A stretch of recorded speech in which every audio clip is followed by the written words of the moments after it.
All right, you can start. Is it sitting? Yeah, it looks good. You look good. You look tanned. Okay.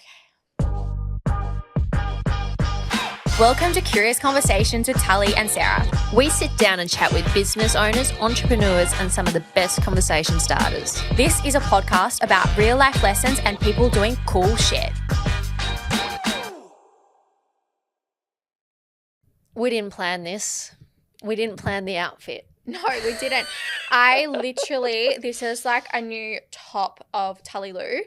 I can't remember if I called it the Pasadena. I think you did. Yeah, I called it the Pasadena tank top. And it's coming. It should be arriving today, but it's up for pre-order. Mm-hmm. And I was like, I'm going to wear that today for our podcast. Fun fact, when you were designing this top and we were in China going through, I think, the third sample, you were like, I will wear this with jeans. Yeah, I literally did. So I put it on this morning and I had navy jeans on. I was like, I don't think navy jeans is the right color. I think if you're going to wear this, I think styling it with either white or like a really nice pair of black jeans. And I know Naked Vice do a really good pair of black jeans, and so do Dish or Henny. Obviously, they do amazing jeans. I think I'd team it with that. But I also want to team it with a pair of suit pants. But today I was like, it's probably a bit too hot. Too much? For suit pants. So I chose the white, and these are actually roller denim. And my fit was because I usually CBF. wear black or white. You literally walked in the office and I was like, oh, of course we've dressed the same. And but I'm obsessed with this tank top. Like, I actually love it. I don't think you weren't present, but I've been editing an episode of a show of ours called The Life of Greatness with Sarah Greenberg with the lady who did the telepathy tapes. Yes, I'm excited to listen to that. And how people, best friends, neural pathways does not surprise me at all. Doesn't surprise me at all. But I think that I've whipped this out 3 times over the last 4 days as well about pets and their owners. And in the episode, Kai Dickens is the lady's name. She was saying that if you're leaving work and you have the thought of leaving work, your dog will respond and already know you're on your way home. So get out of bed, start getting excited. And she's like, then if you get a flat tire or something, and so then your thought is you're not going to be at home as soon, your dog will know that. What? And it's just, she's like, everything starts with a thought. That's crazy. I feel like that is so true about dogs. Like, I feel like, probably a story for another day, but we have an English Staffy and she's actually gone to the farm. And farm as in she's still alive. She's gone to, I said that to someone the other day. They're like, oh, I'm so sorry. I'm like, no, she's actually fine.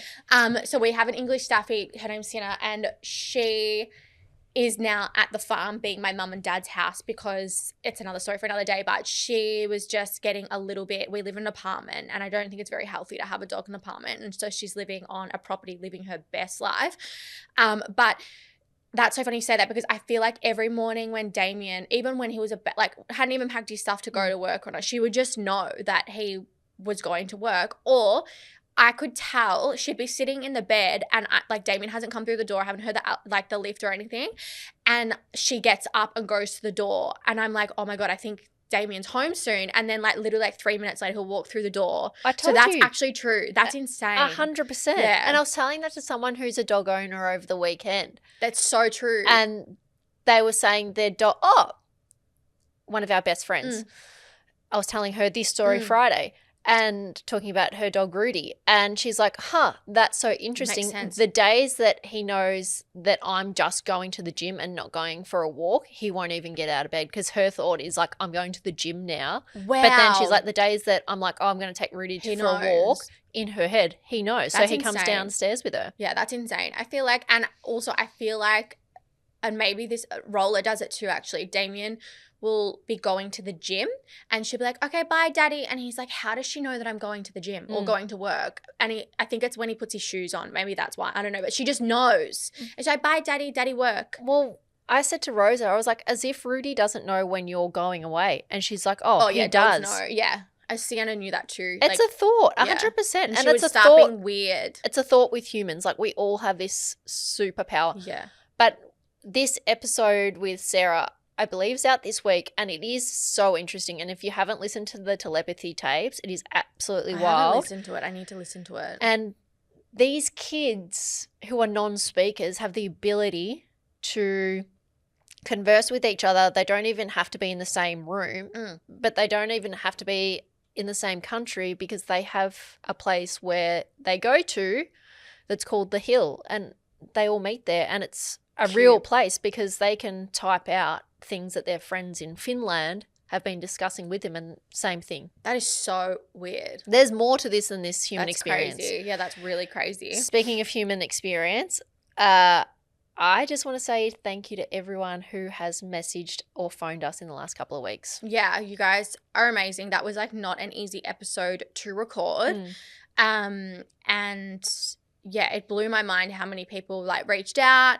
A few people had reached out if we wanted help, and I'm like, I don't even know what we want at the moment. So it was like really grateful and really appreciative. I think one of the nicest things I experienced was a phone call from someone we know and we work with in a work capacity, and they were quite emotional, and they said, you don't know how many people you would have helped with that conversation. And she even helped me with the conversation, but it's something that I'm not saying we're giving it up, but it's something to be mindful for anyone who's got a business, that your life and identity can get so locked into that business. Yeah, and it's so interesting that you say this, because on the weekend, a very famous actor, Eric, who was McSteamy on Grey's Anatomy, put up, and I haven't watched the I think it's a documentary on Netflix. I haven't watched it yet, but I've watched the full snippet, and he was basically like, from the messaging that I got from that, I was like,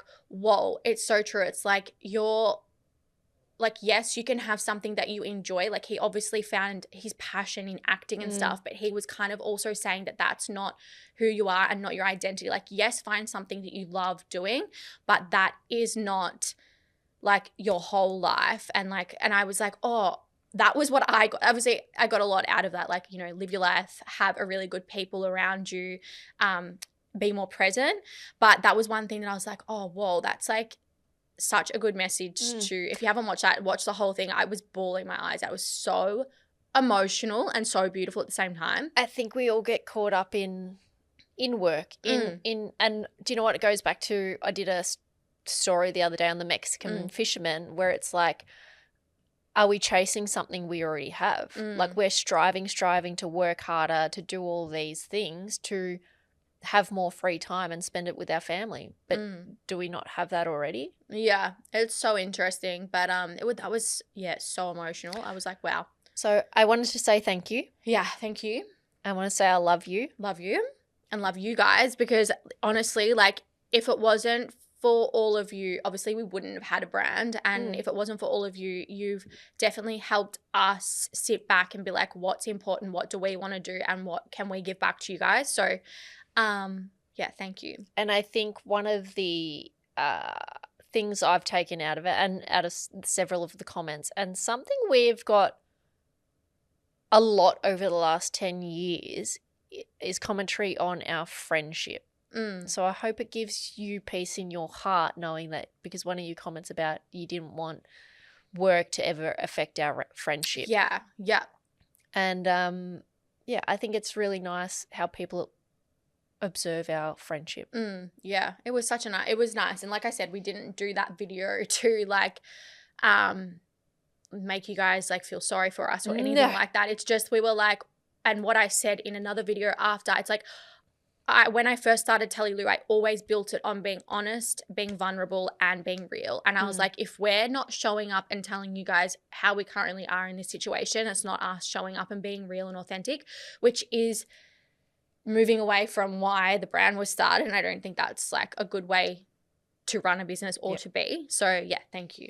So I just wanted to acknowledge all of that before we get into what I wanted to talk about today. Also, I'm sorry I'm wearing glasses today, but I really don't feel that well. I am so congested and I feel like I'm getting sick. So I'm very puffy, and I just hope to God that I don't get the flu. I just feel awful. Let's not put it out there. Yeah, I know. I'm going to Chemist Warehouse after this and getting Codral over the counter. Yeah, go to bed. Yeah. If I need to look after Roller, let me know. You know where I'll be. Yeah, no, I'm just like. Do you know what? I can. After I go to do the no, other work it's so stuff. fine. My sister will be home after school, so she can go to my sister's house. Done. But yeah, it's don't feel that well. Okay. Anyway. Let's see what happens in the next couple of days. I wanted to talk about things that we have different opinions on. Mm-hmm. And I think the first thing that I think we're going to have a different opinion on, I saw a lady talk about this yesterday, and you made an interesting comment because most mornings we FaceTime each other. And we're talking about what we're up to this week and with who. And you're like, you know what? About this one friend we have who's younger than us, you said, I really like her initiative in friendships. Like, she's tried so many times to catch up and have dinner with us and it just hasn't worked. And she hasn't, it's like more than triple messaging. It's and to be honest, she won't be listening to this, but to be honest, when I saw it the other day, I'm like, oh, for fuck's sake, again. But that was my initial thought. But then when I opened, I'm like, kudos to her, because she obviously, and she's such a fun and nice person, and I actually generally like hanging around her. But my initial thought was, oh my God, again. Yeah. But no, I do appreciate people that show initiative in friendships and catch ups, because I'm at the moment really bad at that. And this is what I think we might have differing opinions on. I think mum friends have to be better at initiating friendship catch-ups with non-mum friends. No, absolutely. And that's why I say I'm not very good at that at the moment. Because I was listening to this lady and she's like, you know what? I rock up to all of my friends' kids' parties and I do all of these things because I want to spend time with you. And she was like, but when I say to the girls, oh, let's go out and do this, it's always met with a resistance of, like a eye roll or something, or I can't do it. And she's like, it doesn't even have to be something extravagant or late till like 4 a.m., 5 a.m. We're used to it. It could be just like, you know what, let's have a Friday night dinner and all be home by 10 o'clock. But how nice would it be for someone else to initiate it that it's not single or doesn't have any kids? I used to be very good at this. I feel like I used to be, before I had Roller, I was very would show initiative for catch-ups, dinners, not be resistant. And then, but what switches? Because we've got different priorities. We've got a close girlfriend that doesn't. I do show up. I often will be like, oh, for fuck's sake, I can't be bothered. But I do No, things. the initiative. Oh, the initiative, I don't. That's what I don't get. I don't. Sometimes. You message, hypothetically, a group message, hey, girls, let's Saturday night, let's all do this. No, I haven't done that for a while. What happens to mums that don't do that with their friends? Well, you just, I suppose, you're just prioritizing your child over you. That's what I would say. Because you have, it's different. I feel like that's probably what it is. And it's of course, and I know Solomon will be like, no, you have to choose you first. But I also have a toddler who can't feed herself. She can't wipe her bum. She can't keep it. So I have to choose, in some way, I have to choose her over me. And that's probably what it is. If I had more help, if Damien was home more, or my sister was home more, if my family lived around the corner, I think it would be a lot easier to be like, hey guys, I'm free. I can get my mum to look after Roller in this afternoon. I'll meet you for coffee. I don't have that help. Yep. Damien will go to work at 6 and 3 times a week. He doesn't get home till 10 p.m.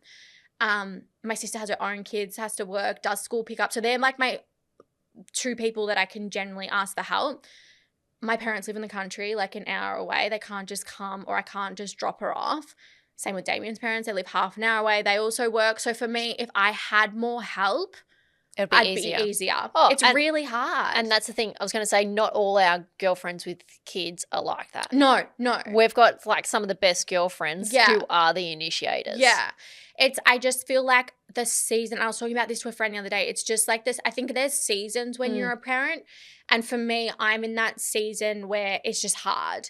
I think when they get a little bit older, we've got 2 girlfriends that their kids are getting a lot older now, and they can probably stay at home for 2 hours or something by themselves if you choose to do that if you're a parent. And then they're in a different season. So it's I feel like some parents are just in a different season. I think it also depends on if you have help. Fair enough. If I had help, I would do so much more. Yeah. I just don't. Yeah. Like I'm fucking kicking to just be able to get to the gym for an hour in the morning. Like it's hard enough to do that. No. So it's like I feel like if I had more help, I would definitely show initiative a little bit more. Like I would love to just go have a coffee date for an hour by myself with a friend. But the reality is I can't. I have to take roller. So it's hard. But that's something that I used to have. I would show initiative in catch-ups a lot more. And I am an organizer. I would be the organizer. You are. I am the organizer. The baton has been passed to me. Yeah. And it's like I thrive off doing that stuff. Reluctantly accepted it. Yeah. Well, it's a season. You just have to accept it for a season. But I've been good at it. Yeah, you have. That was one of my strong points. And then since having roller, I am not good. Yeah. At all. I thought you would have not agreed with that, but I'm surprised.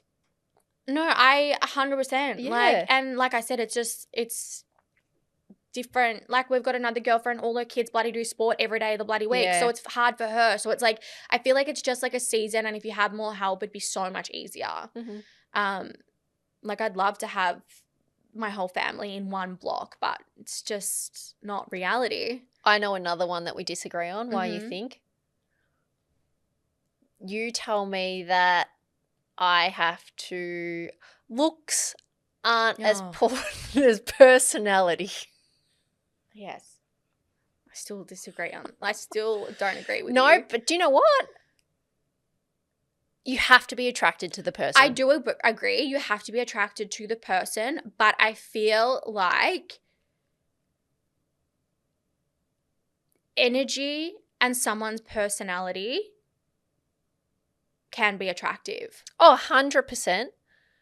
But you have to be attracted to the person. Yeah, but I feel like you can be attracted by their personality and their mannerisms or whatever it is. Do you think physical intimacy is more important than emotional intimacy? I think they're both important. Okay. I can't have physical without the emotional. I think they're on the same level. I agree. I think like physical, if you can't have a conversation with someone or banter or I just don't think you can rely on a relationship with just physical. So I'm not even talking about a relationship. For me to be with someone, I need to have an emotional connection. I think it needs to be 50-50 though. If you have, so you're saying before that. So I'm saying I've never slept with someone that I haven't had an emotional connection with. Yeah, that's normal, isn't it? Well, no, because I've had this discussion with other people and they're like, no, like I've had people that I've regretted sleeping with. Everyone regrets someone in their life, like in some way. I mean, this is hard for me to talk on because I actually have a partner and I cannot go back to the past. But I feel like there's always someone that you regret. Yeah. Always. Anyway, next one. I've got one. I don't know if we agree or disagree, and I don't know how to word this, but if someone, and you'll know who I'm referring to, if someone has done you really fucking dirty, like I mean like been an absolute cunt, like toxicity, friendship, really fucking done you. Yep. Done you, right? Do you, because we spoke about this the other day, can you forgive and forget and be friends with them again, or it's swipe, like done and dusted, never to be friends again? I've had several conversations about this the last few days. Really? One about, many about, like with you, we've spoken about it.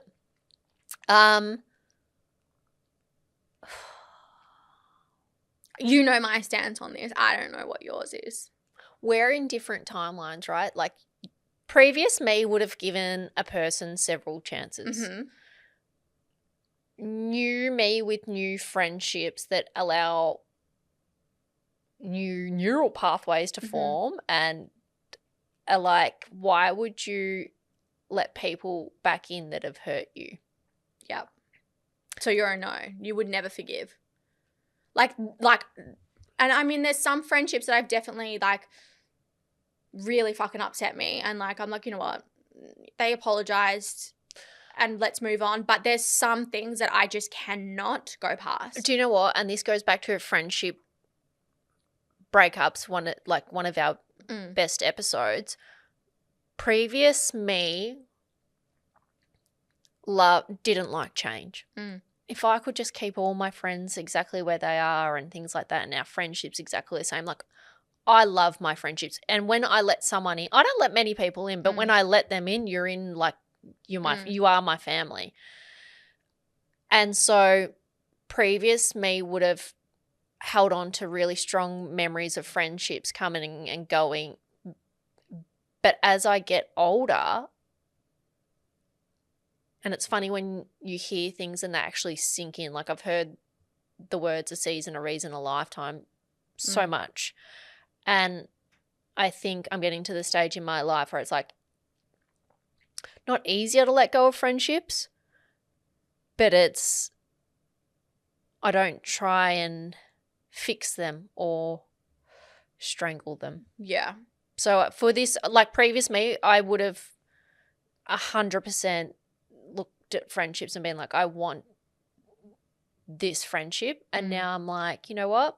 Everything happens for a reason. Yeah. See, I'm like, you do me dirty, like really dirty, you're done. I'm really good like that. I can wipe you off the fucking plate and not even. That's a Cancerian trait, and I feel like I'm stepping into that right now. Yeah, I can, like, if you have really, because I often, so back before I had roller, I'd be like, what the fuck? Why am I letting someone treat me like that? Why do you? Well. And it happens to me even in relationships. I used to take relationships back. No, I'm just saying, like, I could wipe them easy. Like, I've always been like that. Like, I'm like, if they do me dirty, I'm done, wipe. But you have to, like, it has to be to that point where I'm like. Do you not give people grace at some stage to learn from their mistakes? I have once, and I regret that. Okay. When someone. But is there a line also? Yeah. You fucking really fucking hurt me, and I do not want to feel like that. Like, I don't want to walk around feeling like a really shit fucking person when I'm not. And if you're a little narcissistic asshole and you make me feel like that, I'm like, I know. And I will admit, I'll sit there and think about it for a while and I'll be like, okay, that was actually my fault. That wasn't on them. But if it's purely 100% on them, I'm like, no, you are, like, you're done, wiped, clean. I have taken someone back once before because they apologized and said all the things, like, they've changed, whatever. And I was like, you know what? I'm going to give you the benefit of the doubt. And that blew me in the fucking asshole and I'm never doing that again. So I just feel like you have to really, really do me dirty. And I'm like, and now that I used to always be like, why am I letting someone treat me like that and make me feel like that? That's not what a friendship should be. So you're done. And now that I've had roller, I still think that, but I also don't ever want roller to think that that's how friendship should be. Like, I don't want roller to be like, oh, mum's friend talks to her like that. Like, they think that's acceptable. And then she thinks that's okay and treats her friends like that. Okay. No, that does not happen. We've had this discussion before, right? That kids learn via actions. They watch, they observe parents, and that's what they learn everything. That's what they think love is by observing their parents, because from everything we know that our parents are the ones that show us and teach us love, and their relationship is a reflection of what one should look like. What do you think friendship should be like? So I had one of our, I'm going to call her a faux niece. She's one of our faux nieces the other day, and she's very wise for her age, right? And we were walking to lunch, and she said to me, first of all, it was like, what is success to you? And I was like, what are you, like 30 or 12? Did Frankie say that? Yeah. Oh my God. And literally, and then she's so smart. And so then we were walking, and I was like, all right, you've got one question to leave Zia with today. And she's like, why is your favorite person your favorite person? And I thought hard about how I was going to articulate my response. And I said to her, my favorite people are my favorite people because. And what I feel like is the foundation of any relationship for me, which includes like family, friendship, like partner, the first thing that comes to my mind is safety. I need to feel safe with them. It's like, okay, what else is really important? I need to have fun with them. I need to trust them. There needs to be loyalty. So it's like what you're talking about going along with friendships across the years, you're like, why am I keep doing that?